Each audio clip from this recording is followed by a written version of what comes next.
Bro September intake നോക്കുന്നുണ്ട്, apply ചെയ്യാൻ പറ്റും. ബ്രോ സെപ്റ്റംബർ നോക്കുന്നുണ്ടെങ്കിൽ ഇപ്പോൾ അപ്ലൈ ചെയ്യണം. ഡേറ്റ് ആയിട്ടുണ്ട്. ചെക്ക് റിപ്പബ്ലിക് ആണെന്ന് തോന്നുന്നുണ്ട്. അതിന് ആ വീഡിയോ ടെൻഷൻ തുറന്നിട്ടുണ്ടായി മെസ്സേജ്. ശേഷം കുറഞ്ഞ ദിവസങ്ങൾ മാത്രം ഡെഡ് ലൈനാണ് പോയിക്കൊണ്ടിരിക്കുന്നത്. കുറച്ച് യൂണിവേഴ്സിറ്റി ഒക്കെ ക്ലോസ് ആയിട്ടുണ്ട്. ഇനി അപ്ലൈ ചെയ്യാൻ പറ്റുന്ന കൺട്രി എന്ന് പറഞ്ഞാൽ മെയ് വരെയുള്ളത് ലാറ്റ്വിയ, ലിത്വാനിയ, സ്പെയിൻ, ഹംഗറി ഇങ്ങനത്തെ കൺട്രികളൊക്കെ പോസിബിലിറ്റി ഉണ്ടാവുള്ളൂ. പക്ഷേ ചെക്ക് റിപ്പബ്ലിക് ആണ് നോക്കണമെന്നുണ്ടെങ്കിൽ ഏകദേശം ഡേറ്റ് ആയിട്ടുണ്ട്. ഇതിൻ്റെ കുറഞ്ഞ ദിവസങ്ങൾ മാത്രമേ ഉള്ളൂ. നിങ്ങൾ കൊമേഴ്സ് ബാക്ക്ഗ്രൗണ്ട് BBA BCom ഒക്കെ പഠിച്ചവരാണെന്നുണ്ടെങ്കിൽ ഇനി സയൻസ് ബാക്ക്ഗ്രൗണ്ട് ആയാലും കുഴപ്പമില്ല. കുറച്ച് ക്ലാസ്സിന് പോയിട്ട് അത്യാവശ്യം കൂടുതൽ വർക്ക് ചെയ്യണമെന്ന് താല്പര്യമുള്ളവരാണെന്നുണ്ടെങ്കിൽ നല്ലൊരു കോഴ്സ് ഉണ്ട്. പക്ഷേ അത്യാവശ്യം ഇംഗ്ലീഷൊക്കെ ഹാൻഡിൽ ചെയ്യാൻ പറ്റും, ഇൻ്റർവ്യൂ ടാക്കിൾ ചെയ്യാൻ പറ്റുന്നുണ്ടെങ്കിൽ എക്കണോമിക്സ് ആൻഡ് മാനേജ്മെൻറ്റ് എന്ന് പറഞ്ഞ കോഴ്സിന് പഠിക്കാം. ഫീസ് നിങ്ങൾ അവിടെ പോയിട്ടൊക്കെ വയ്യ വർക്ക് ചെയ്തിട്ടൊക്കെ അടച്ചാൽ മതി. അങ്ങനെ ഒരു അവസരമൊക്കെ കൊടുക്കുന്നുണ്ട്. വലിയ ബഡ്ജറ്റൊന്നും ഇല്ലാതെ കുറഞ്ഞ ബഡ്ജറ്റിൽ പോകാൻ പറ്റുന്ന ഓപ്ഷൻ ഉണ്ട്.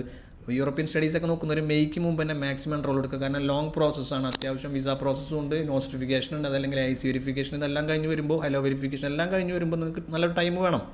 അപ്പോൾ നേരത്തെ തുടങ്ങാമെന്ന് പറയണം. അപ്പോൾ കൂടുതൽ അതിനെപ്പറ്റി അറിയാൻ താല്പര്യമുള്ളവർക്കൊക്കെ ഒന്ന് DM ചെയ്യാം. Thank you for watching.